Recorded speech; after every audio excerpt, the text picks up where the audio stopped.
I'm ready. My name's Scott Stallings. I live in Knoxville, Tennessee, and I play golf on the PGA Tour. I've been very fortunate to be in a situation where I have played on the PGA Tour as a fully exempt player for the last 14 years. It's a wild world as far as, there's probably 200 people on earth that have access to the PGA Tour at any, given moment in time. And, to be that I've been part of that group for, a decent part of my life is something that it means a lot, and understanding that the hard work and effort that have gone into it has made that all possible. My relationship with HWPO started a few years ago with Matt O'Keefe and Matt Frazier at the Phoenix Open. It's kind of something that was sort of an idea, and then we brought it to reality as far as bringing a little bit of intensity in the world of golf fitness, and it's been a good relationship, something that hopefully we've all benefited from, and it's a unique space to be in, and something that's constantly evolving. It's been a cool project to be a part of.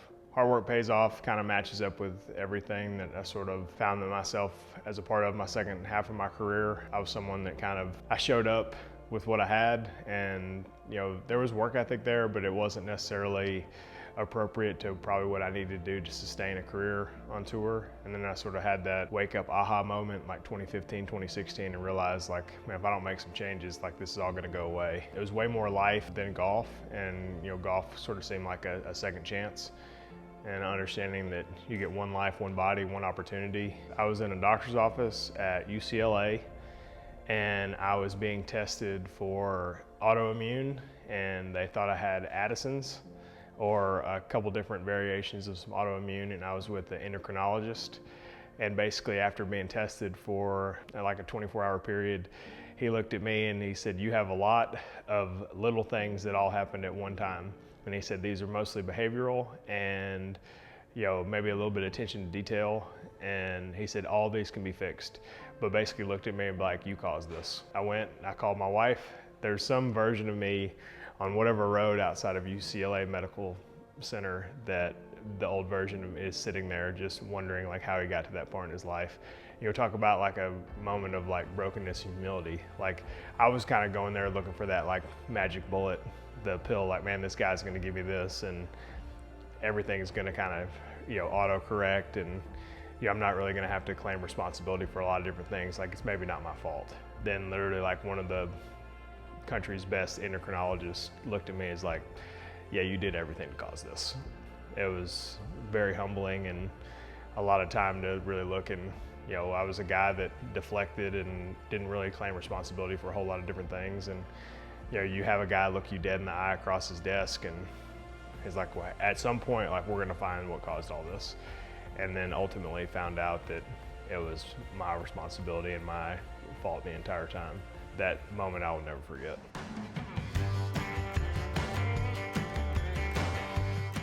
It's 4:43. Were you up so early? Did Friday with the boys. Every Friday? Every Friday. Through these last 6 or 7 months, my role in here has changed a lot.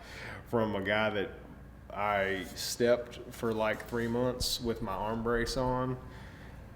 I would run, I would come somewhat work out, but Fridays we started always a team workout, so we just figure out how to do it together. It's a good group of guys. It kind of sounds like a bad joke, but a priest, a lawyer, and a dentist walk into a gym, we got all those. So we have all walks of life in here. How you know those guys? Just from in here. I mean, obviously all our kids are, whether it's school or church or something like that. It's always a team workout. The vibes will be high. Yeah, we'll go from here. We'll go to school.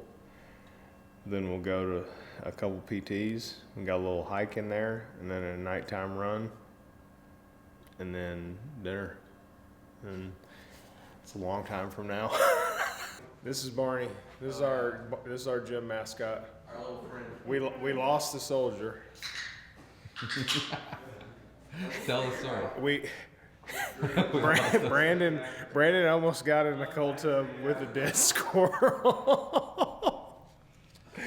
And the top of the cold tub got off, and the squirrel got in, and somehow it closed back up and it died. We tried to get it stuffed, but apparently the process we did it was wrong. We froze it. And so this is in honor of Barney. Nice. He's with us in our hearts.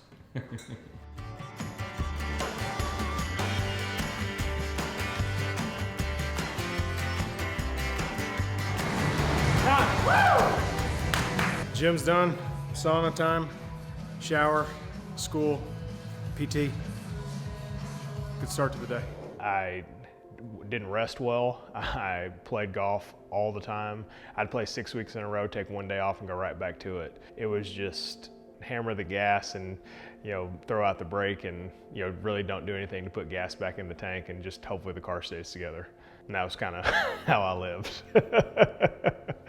I sort of got introduced into sort of CrossFit style of training. It was just it was the complete opposite of golf. Golf is time, repetition, and attention to detail. And training is a lot of that way too. But I like the way that you could get very creative. Time domains, work to rest, reps and sets. There's so many different ways to program and write very similar workouts and get completely different results. So that became something that I kind of poured myself into as I was sort of making the changes, and really try to surround myself with people that were way further down the road, way smarter than me, and just kind of come alongside and be able to ask a bunch of questions and kind of start to figure it out. It just became more and more evident that this was something that was going to be a part of my life and something that I really enjoyed. I never started out in this role to be a fitness guy or have anything to do in the fitness world. I just wanted to be a better version of myself for my wife and my kids. I think that if I got a chance to play again, I thought that was a great opportunity and something that I was not going to shy away from. But also, as I start to realize that if I could make a difference or speak into some people's lives that maybe don't have to go and make the same mistakes that I did. We're going to PT. It's kind of the best and worst part of my day. How often do you do PT? I do it every day now. So I do a few days a week of some movement and some strengthening stuff, and then 2 days of just manual needling, scraping, cupping, trying to undo all the mess that just my weakness causes. Go to PT, endure that for a little while. And eat some lunch, then we'll go hike. Got a nice day today, and then we have run club tonight.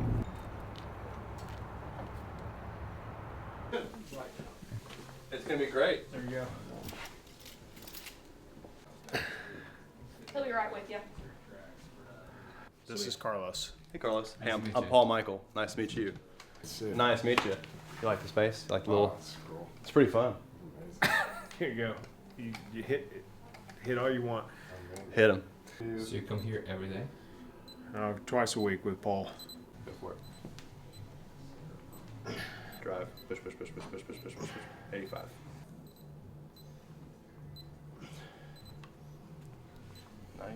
So you're always gonna have some right hand. I'm right-handed, so you're always gonna get some hand dominance, but there's just a lot of compensation that you can create when you don't use your arm very much. See how my strength is progressing. So we use this, and then we'll do some other strengthening stuff with the other things, and just get a baseline of how I'm doing. It's better than it was 2 weeks ago, for sure. Cool. He basically can't cheat. If you have an isometric, he can't move that. So it's just generating what is his max force production. So I can lean. So that's why he gets him in a kneel, so That's he why can't I use his kneel. body. Yeah. Because if you just pull your weight on it, it's going to give you instead of actually trying to isolate those different. Let's go pull.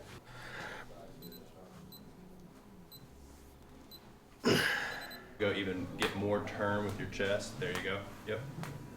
So keep the elbow enclosed first. It's not about strength. It's just the coordination of it. So you can see how his it's hard to see through his shirt, but this shoulder blade does not want to protract and reach out. He needs this a lot in his golf swing. If he's going to get back, he's got to be able to turn through his chest. Scapula's got to rotate around to be able to not put too much stress on his rotator cuff, his labrum, those kind of things. But you see how this side can actually reach. He can turn more and swing. Curly did some work. Dude. You okay there? Mm-hmm.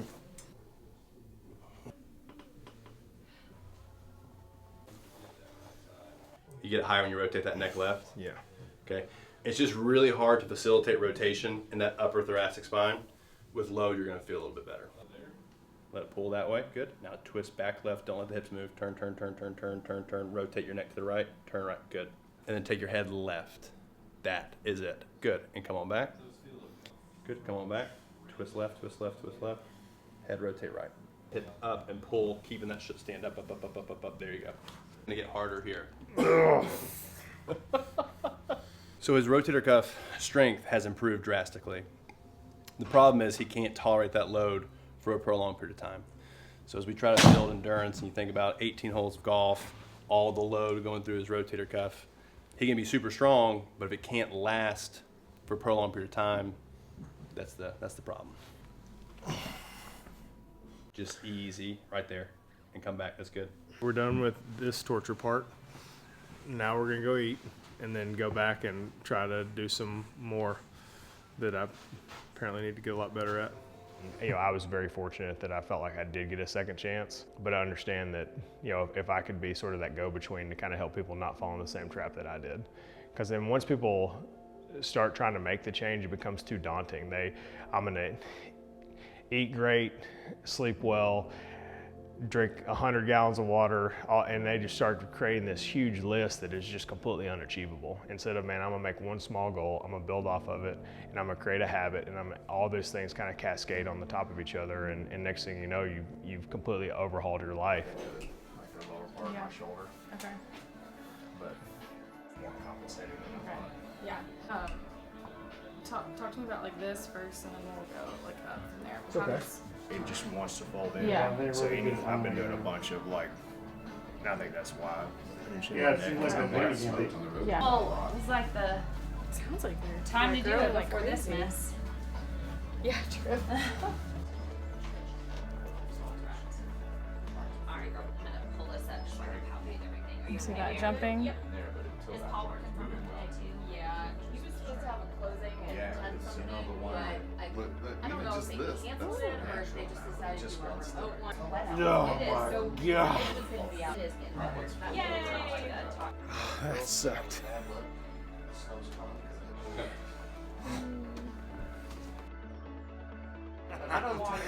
Ready for this part of my day to be over. That's what you get for saying like, oh, you're taking it easy on me. I never said that. I never said that. How's that feel? It's been, I mean, has it been, I'm happy that elbow part's Okay, over, let's see. Just see next but week. everything we're making progress. We can see the light is coming closer. Is that the most painful part of the week? 24th? Yes. Yeah, look at And I'm her. just, She's then I'll have next week. just smiling like, yeah, we did great. So can you tell Great. me the benefits for Scott in his recovery to the dry needling and everything that you did today? yeah, so we did the dry needling to his right upper trap just because he was doing a lot of like overhead movement yesterday, so like releasing that so he can get more range of motion there, and then we did all through basically rotator cuff, so he has a lot of scapular winging that we're still working on, so just trying to release that so he doesn't have those compensations training. Yeah. My kids will see pictures from when they were born and not recognize me, which is it's encouraging, but it's also incredibly humbling as far as like, that doesn't seem like that was that long ago.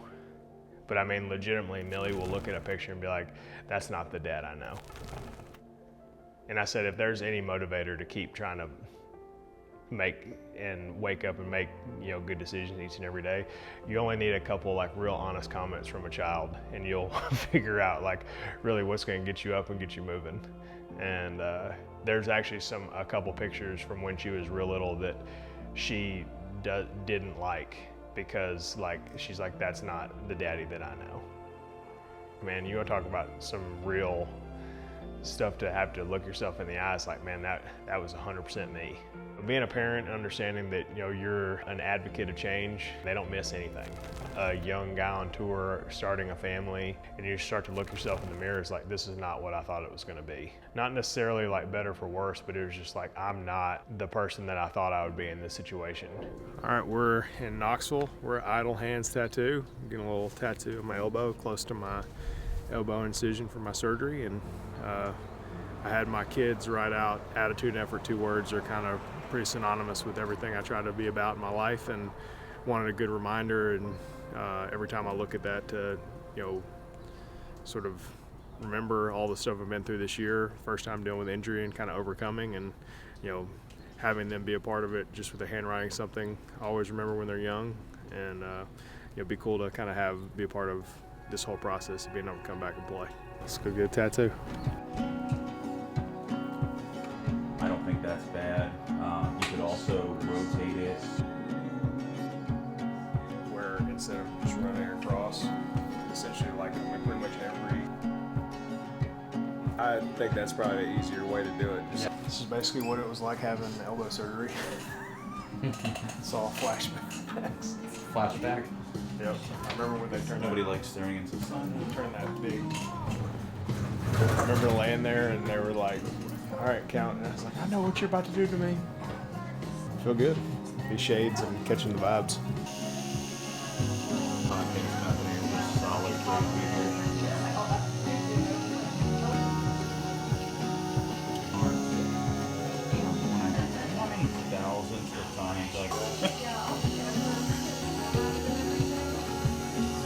He told me I'm not moving my arm until he tells me to move my arm. I tried to pick it up a second ago and I got my hands swatted. No pain? No, it's pretty dude, after that, there's nothing compared to that scraper. Right on that scar. Oh, yeah.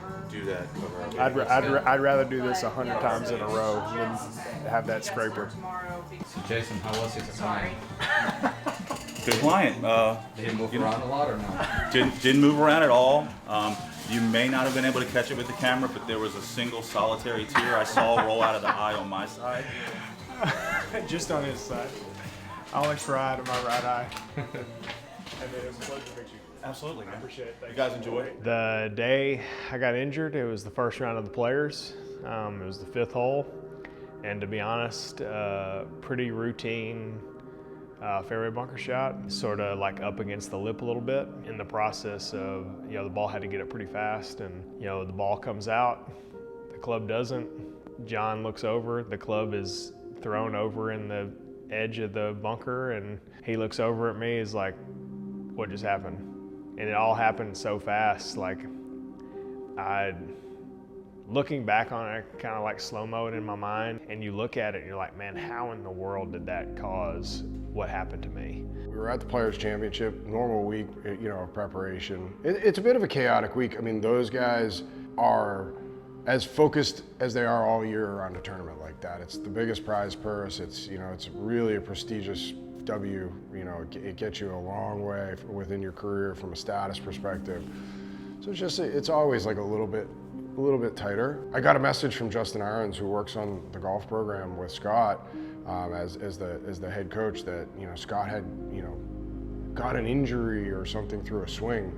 Didn't really think much of it because he continued, and I didn't get a chance to really talk to him until the next week, which he was going to Tampa, which he did. And I asked him about it, and honestly, just in perfect Scott fashion, he's like, I'm fine, I'll just take some meds, like, we'll get through it. And he almost won in Tampa. Like, he literally was on the back 9 within a couple shots of the lead. So I wasn't there, as someone who's kind of watching and feeding off of him.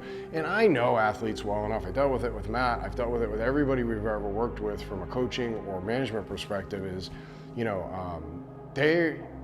when they're hurt, there's a lot of denial that goes on really quickly. Found out a few weeks later, but I tore a pretty good portion of my labrum and my bicep tendon, and completely moved my ulnar nerve out of my elbow. When I hit the bunker, I knew that something was not right because my hand was immediately numb. I couldn't figure out what was going on. My hand was numb. I couldn't feel anything.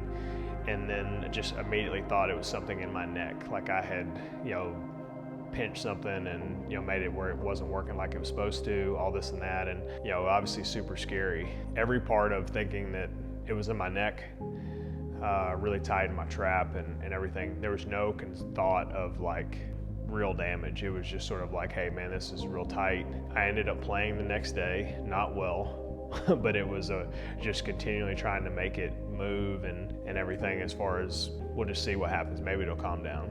So I take a few days off and end up in Tampa, play 4 holes in the practice round, and knew that we had to figure something out. And in the process of doing this, my doctor and Adam and I had a real conversation as far as like what the future looked like, as far as me needing to make sure that I needed to get something really looked at here. And then my caddy of 10 years gets a job offer for Phil Mickelson. And I called my doctor and said, I'm not withdrawing. I'm gonna play this week. The guy's caddy for me for 10 years. Like, I'm not going out on a withdrawal. Some muscle relaxers and a decent bit of tramadol. And we ended up making it through the whole week. Probably made it a little worse, to be honest, but what John spoke to me on the 18th green on Sunday afternoon was worth as bad as I felt the next day. You know, he's been a huge part of my career, a very close friend, and something that I look back on like I don't regret it a second. Then the process started of really trying to figure out what in the world was wrong with my arm. When the whole process kind of revealed itself, you realized how much of a mess it really was. I didn't know I was gonna be out. I didn't know anything. I knew that my plan was I was gonna take some medicine. I wasn't gonna cover, my goal was not to just mask it. Every day got worse. So we talked to the doctor. I got an MRI scheduled back in Knoxville. I knew I was going home. There's this 3-mile loop around Memorial Park, a running loop. And I just knew that I needed to get away from there. And it was probably borderline walk, but this 3-mile of like, I called Jen, let her know everything. I was okay, but I was, you know, we weren't really sure what the process was gonna be like the next little bit, but this was the plan. And then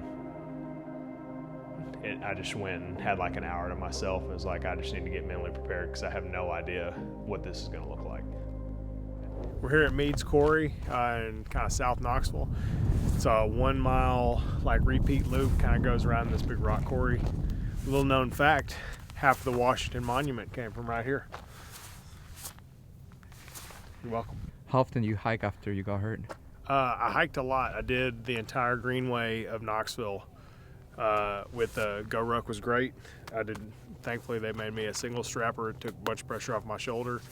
So I did a bunch of that, a lot of time under a strap. So come over here a couple days a week and do some repeats, some weighted, unweighted, and just kind of a different way to kind of get some time on your feet and some miles and, you know, enjoy our city and, you know, a bunch of cool views in the process. How many miles is that?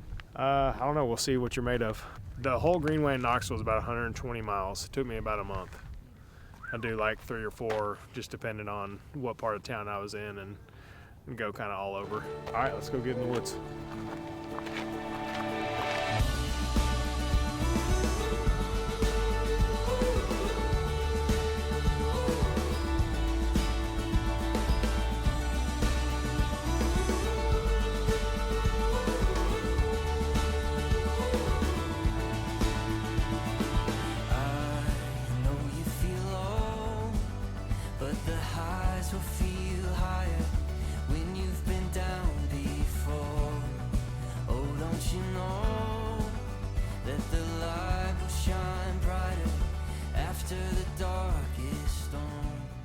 That's it. How was it? It was good. Little trail run. Did some ruck. Did some no weight. That was a couple miles. So that was two loops. You know, one with 45 and one unweighted. I ran half marathon on Saturday and then squatted yesterday. So trying to shake my legs out before we run a little bit today. And now we're gonna take a little break and go to Tuesday night humbling. I got a run club and they're all savages and I just try to survive. Here we go. How's the body feeling right now? I feel great. My legs feel good. They were a little stiff. O'Keefe and I squatted once he got in yesterday, running, you know, a full half marathon race. That was my first one. I have 4 races in total before Boston. So trying to get acclimated to, you know, the whole process of getting there and all that. So we're gonna go to the track, have some food, and go to the track. I'm entering in a spot where there's a bunch of kind of unknown. I remember sitting there at a PT office and my doctor showed up.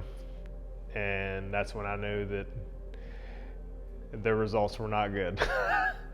We just sort of had a conversation and he's like, I'm gonna show you what your MRI is. I'm gonna explain kind of the scenario. I'm gonna give you my 2-cent, kind of 30,000 foot view as far as what this kind of look like. And, then we just started to plan it out from there.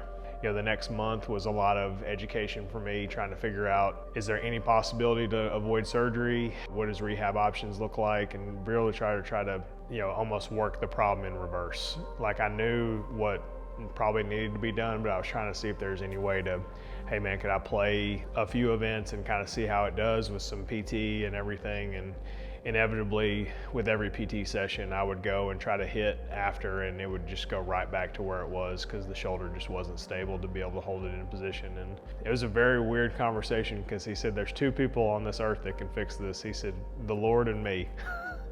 And basically, I was told this, I interviewed 4 doctors, and everyone said the exact same thing. Said, like, this is not going to fix itself. Like, for your job in the shoulder specifically of what you do for a living, this cannot be rehabbed. It has to be repaired. Ended up with a shoulder and arm specialist in Cincinnati and had surgery at the end of June. After he had me do 6 weeks of PT before, just because my shoulder was in such a poor position when I showed up that he didn't want to reattach all the things where it needed to be. So I made me get my shoulder back in a better position of where it needed to be, and then the process started. About 10 weeks in a sling, and just a lot of time to really think and reflect, and really be thankful for being healthy for a really long time, because it was something that I'd never dealt with before. All right, it's about 5:15. We're about to do a track workout. The people from the long run have been great to me, teaching me a lot, and it's been a cool community to be a part of. And so we run from here, track at UT, do some wild track workout I don't understand. I try not to have a heart attack, and then we run 2 miles back and enjoy a beverage and go about our day. We'll see you at the track. Today, if you're doing the long workout, so everyone's doing 800s. A few weeks ago, we did 800s with 2 minutes recovery. This week, we're gonna do 800s with only 1 minute recovery. So it's gonna go by real quick. That 1 minute goes by quick. You should probably try to pace yourself a little bit slower than you did for the 2 minute recovery. If you're doing the long workout, you're doing 8 to 10 by 800 with 1 minute recovery. 800 is 2 laps, in case you forgot. So 2 laps hard, 1 minute recovery, 8 to 10, half marathon to 10K race pace. Let's take off. We'll see everyone over at the track. See you. At any point you think this might be it for me? No, I never thought about that. I never thought about but honestly, I never thought about like, oh, if this is this it? I thought about if I never played again, would I be okay? I thought about that. So if that kind of answers the question, I never thought like that this was it. I was like, I'm gonna do the surgery. I'm gonna, I did all the due diligence on the front end. I kind of knew what I was getting myself into. Super proud of my career, and understanding that like my life with Jen and the kids and stuff like that the game has provided us to have a chance to experience was like, that was enough. And so any opportunity to go out there and play and compete again is just a bonus. And that doesn't mean I'm not gonna like work hard to go try to be as successful as I can. But I think just more of that mindset, like I was thankful for what that looked like, and even more thankful for the opportunity to go out there and do it again when everything sort of starts moving in the right direction. How was that? It was good. What's the chance you got some headphones? Okay, mine might be dead, but we'll see today. Now we got 10 800s, 1 minute rest. Are you ready? Yeah, I feel good. What do you think your pace is going to be? I don't know. I'll try to do like 7:30s. So I ran the half marathon at 8:15s. So I'll try to do a little bit faster than that. We'll see how we feel. See if we can sustain that.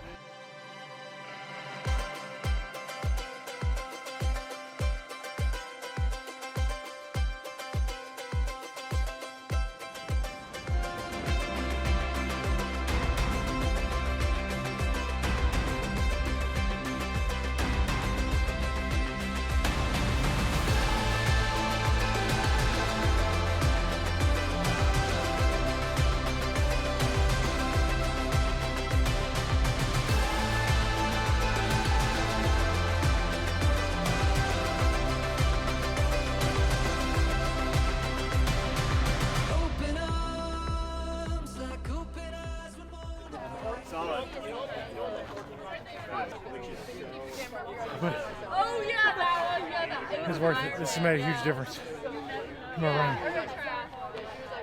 And Ethan and all his crew do a great job. So you did 10 800s, Yeah, 1 minute rest. and you ran 2 miles to get here, right? And we're about to run 2 miles back. Hey, there's beer after.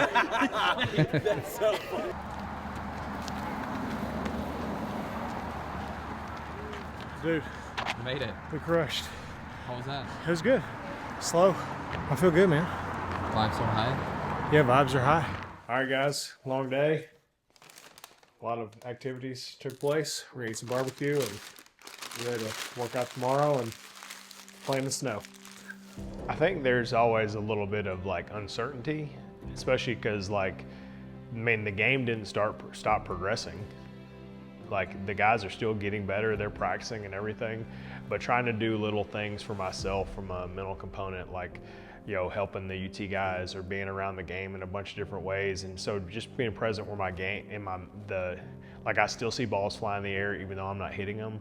You know, working on some of the things that I knew I struggled with, you know, maybe from an execution and a mentality standpoint. And then if I can vocalize that with some of the guys that I try to help and get better, like, you know, I'm not actually the one physically doing it, but I mean, I'm kind of repping it out as best I'm capable of currently. So yeah, there's a little bit of that, but I think at the end of the day, like I don't walk around like, what if I don't have it anymore? I think if I put my best foot forward, I have a bunch of time and attention and a bunch of experience to be able to pull upon to go out there, you know, when it's, you know, in the right setting and, you know, there's enough reps and understanding.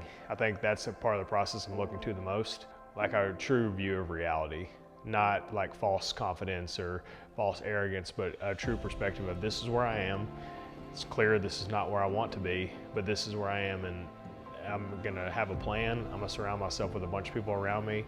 I'm gonna love my family as much as I possibly can and be as present as so when I'm with them, I'm with them. When I'm rehabbing, I'm rehabbing. And I think that perspective through the whole process and be super consistent with my words, like the way I communicate, the way I speak about injury, the way I speak about rehab, and, you know, because there's gonna be good days and bad days and, you know, everywhere in between. But as long as there's a clear perspective as far as the path moving forward, like having those like little checks to kind of keep that perspective through the whole time, I think has been very key for me, especially because coming from a world where I know a lot in the world of golf, you're dealing with a whole new side of the world of golf that I don't know a lot about. So trying to learn a lot of that and surround myself with people that are gonna just continue to help me find the new version of whatever I look like when I start playing again. Anybody that's as successful as Scott at his job or role in life is gonna do anything the way he does anything. You know, he's going to attack it with, you know, all his heart and soul. He's willing to do whatever he has to do. I mean, you know, even with watching probably some of those emotions, I mean, he's never missed the mark from what I can see for 1 second. You know, he's done everything he's told to do or not to do because he wants to, you know, get back 100% as fast as possible. What's next? Become a runner. I'm gonna run the Boston Marathon here in a few months. And I was given 2 books in the process of being injured. I was given the book Endure, and I was given the book Do Hard Things. And they're both referencing kind of like milestone, you know, as far as, you know, people racing against the time for marathon and people racing against time for the 4-minute mile, and kind of the process of how to do that and embracing difficult challenges and facing it head on, and then how to use adversity and hard things kind of help, you know, create that resilience. And the first chapter of Do Hard Things, he talks about where he embraced adversity. He had sort of a catastrophic kind of freak injury, and he used different ways of training to kind of build himself back to be able to kind of overcome it. And so I was given that book, and a buddy of mine told me, he said, I want you to put your name in the first chapter. Every time he references himself, put it in your freak incident, one of the best in the world at what he did. He just used different ways of training to create a sharper mentality as far as to move forward when he had the opportunity to compete in what he was one of the best in the world at. And so I kind of took that as it, woke up the next day. We were at Kiowa in October. I'd never really paid attention to Zone 2 training or any for really long periods of time. And I said, I want to see how long it takes me to run a Zone 2 half marathon. and it took me 2 hours and 7 minutes. And I came back and I gave Jen a cup of coffee. She's like, how was your run? I said, oh, it was good. I'm gonna run the Boston Marathon. And she rolled back over. She said, it's too early. She said, I think you're having a midlife crisis. Not that I needed something to do, but I wanted to be useful in my time, and I wanted to train and strive for something that I was born in New England, ton of family ties, half my family's still up in that area. I love the city of Boston, and it's something that I've always, admired the people that have, had a chance to participate in there, and was in a very unique situation with our commissioner, Jay Monahan, who helped with Brian Oates, started charity Golf Fights Cancer that has access to opportunity to represent in the race, and they were very fortunate enough to have me a part of it and to kind of pour in to be a representative of the PGA Tour and tie in with the charity and be a part of the Boston Marathon April 21st. And so I'm training for that. My legs work great. My shoulder doesn't work as good as it used to, but we're working there. So focus on something that I can strive to be better at. I'm not a great runner. I'm better than I was, and so I'm enjoying that. I'm a lacrosse dad, a gymnastics dad, and a strong amateur tennis supporter. Jen is a tennis player, and so we have a love-hate as far as just trying to, she's definitely way more competitive than I am. Just being there for my crew and rehabbing as much as I possibly can while I train for something that I probably never have a chance to do again in my life, and really try to take it head on. We'll see how it goes. The goal would try to be ready to play in the fall and build a bunch of reps and rounds and different things like that. And it's not an exact science. I'll tell you that. I know that I woke up today, I'm gonna try to get better, and I'm gonna do the same thing tomorrow and keep that same mentality as soon as the club starts going in my hand. Do you see yourself winning on tour again? Yes. I know what it takes. Every year we play at Torrey, it gets brought to my attention. I haven't won since 2014, which is a long time from then. But I've had a lot of opportunities and played really good in some really unique events. Any person that goes out there and does something in the highest level that doesn't think that they can come out on top, they'd have no business being there. Like, I would have never have gotten to where I did in the world of golf if I didn't think like that. Just like if someone asked me, like, do you think you're gonna rehab from this grade? It's like, yes. Like, any person that has that kind of mindset, like, no one would ever go into a rehab like, I'm gonna be terrible at this.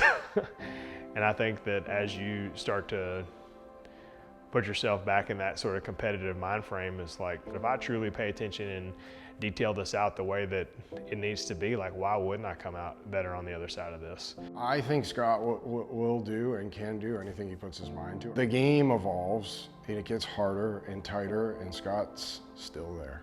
And he's still at the top, and he still performs. He's adapted for 15 years. The landscape's ever changing. There's a new, group of hotshots that come in every year that don't know what it means to be out there, which is sometimes beneficial. I'm more than confident Scott's gonna be back and pick up exactly where he left off, if not be better than he was before.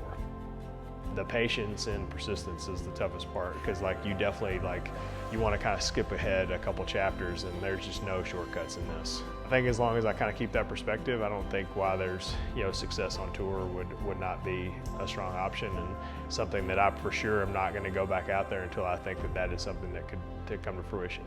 I'm confident that all the hard work I'm putting in now will pay off.